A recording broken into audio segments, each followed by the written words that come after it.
we're in the securities business, which is a heavily regulated industry.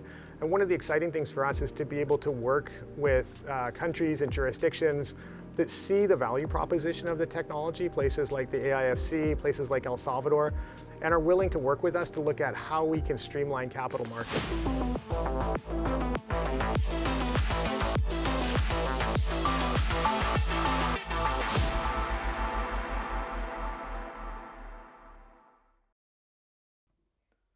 What is Bitfinex Securities and when did it start?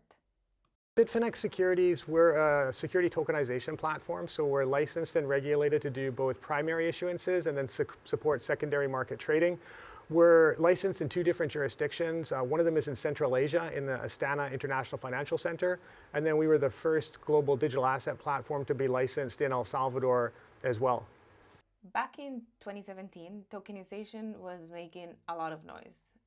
We can see that it's doing it again. Why so? Yeah, I think it just takes time. I don't think it's coming back. I mean, there's people like myself that have been working on it all that time.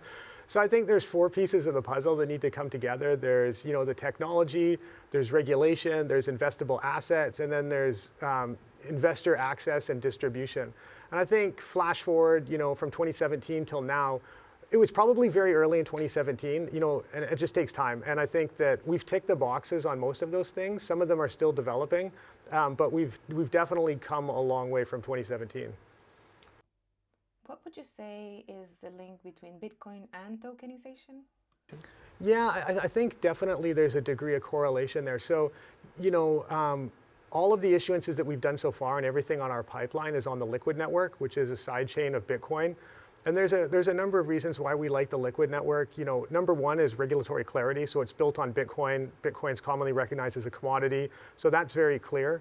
By default, it's confidential, it's very fast, it's very cheap. And I think that there is a lot of kind of like Bitcoin-based interest in capital markets. So the Blockstream mining note was one of the first products, raised 50 million over 8 tranches, and did the biggest RWA payout in the history of the industry, returning 1,200 Bitcoin to investors. Since then, we've done a bunch of tokenized bonds on top of Bitcoin and have a lot more stuff coming to the market going forward. What's RWA tokenization? Are you involved in any product like this? I think RWA is it's very similar to security tokens. I think security tokens falls within the RWA bucket. And we've done a lot of things. We've already done, as I said, a number of tokenized bonds. And then in the fourth quarter, we're going to have a number of other firsts as well. So we're looking to do our first tokenized funds. We're signing an MOU today with a really big European asset manager that's big in conventional funds. So we're looking to bring some of the first tokenized funds to the platform, tokenized equity, and a number of other tokenized products, including our first direct listings. So I think we've got a lot of stuff coming to market in the next quarter or so.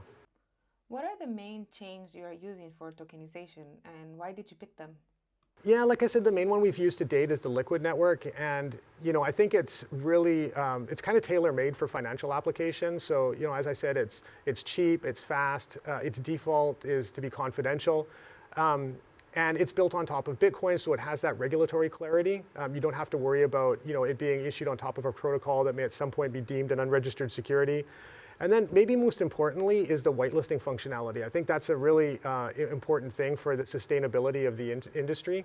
It basically allows us as a platform and our issuers to meet our KYC and regulatory obligations while still letting users and investors have that low friction, bearer asset, Bitcoin-like user experience. What are the main differences between tokenized RWA and the commodities or shares it represents? Yeah, I think our goal is pretty basic, right? We basically want to upgrade the technology behind capital markets. So it's just bringing more features to a lot of these traditional assets, things like 24/7, 365 trading, real-time settlement, the ability to take your securities off the platform, to self-custody them, to move them to other exchanges for arbitrage, or to even trade them peer-to-peer. How has tokenization been evolving? Yeah, I wouldn't say that it's quite mature yet. I think it's still very early days, but I think the trend is pretty robust. So, over the last probably 12 months, we've seen a lot of interest from mainstream institutional kind of players in doing security tokenization. I think the massive success of the Bitcoin ETFs was a big tailwind for that. And I think the big trend going forward is more integration between the digital asset and Bitcoin markets and the conventional markets. And I think the security token business will be a big part of providing the integration between those two worlds. Can you explain how these technologies improve capital markets? Yeah, I think for investors, the big one is having more control over your assets, right? So being able to self-custody assets, to take them off the platform, to move them to other exchanges, to trade them peer-to-peer. For issuers, I think it's the efficiencies of the technology that allow for a much lower cost basis. So smaller countries in countries all around the world, in places that have been traditionally kind of cut off from capital markets, that they can do issuances. I think those are probably the main ones. Thinking about regulations, how do you face them? And actually, what would you like to see in a tokenization regulatory framework? Yeah, in your first question, you kind of mentioned why has it taken so long from 2017? And I guess one of the most important and kind of the slowest moving pieces is the regulatory piece. So I think we've made a lot of progress on that since 2017. And we're in the securities business, which is a heavily regulated industry. And one of the exciting things for us is to be able to work with countries and jurisdictions that see the value proposition of the technology, places like the AIFC, places like El Salvador, and are willing to work with us to look at how we can streamline capital markets. Because basically what we're doing is just taking the technology from Bitcoin and the digital asset industry and applying it to capital markets. And what that yields is a system that allows issuers and investors to interact more directly. Is this your first time in Lugano? Yeah, I'm happy to say it's my third year in a row being here in Lugano. And definitely, the direction of adoption is going up. So every time I come here, it seems like there's more and more adoption and more opportunities to use Lightning. Have you bought anything with Bitcoin in Lugano? I haven't yet, but whenever I go to El Salvador or I come to Lugano, I definitely put some Bitcoin on my wallet, and I'll be looking for places to spend it. This year, last time I was in El Salvador, I used the Aqua wallet, and I'll be using that this time as well. So definitely look forward to buying some stuff with Bitcoin. Have you been to other Bitcoin circular economies? Yeah, I think the other main one would be El Salvador, and I guess in some ways they're similar. There's a lot of places in El Salvador where you can use Bitcoin, but I was just looking at the map for Bitcoin locations around Lugano, and it's really dense. So I think Lugano is probably, to me, it looks like it's the leader in adoption. There's the most places you could probably use Bitcoin here in the city. What do you like the most of Lugano? Yeah, I think that Plan B has emerged as one of the premier Bitcoin conventions, and I think maybe what's started last year and is kind of like building this year is that there's more security tokenization content. We've got a lot more events this year. There was a lot of security tokenization content at the satellite events, at the Thunderstorm event, at the Liquid Network event, and then at the Bitfinex Securities event. So I think maybe going forward, that's another way that Plan B will differentiate itself. We'll be like focusing on Bitcoin and then having a lot of security tokenization content as well.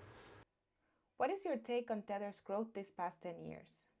Yeah, that's a really phenomenal achievement, and what they've done over the last 10 years is really amazing. I think you look back at 2017, and Tether really drove a lot of the growth in the digital asset industry by supporting the growth of different exchanges in countries all around the world and different wallets. And then since that time, it's kind of moved more into real world economies. And you hear a lot of anecdotal uses, new ones all the time, things like trade finance, remittances, and even stuff in capital markets. So it's really exciting to see and to watch it kind of develop and grow.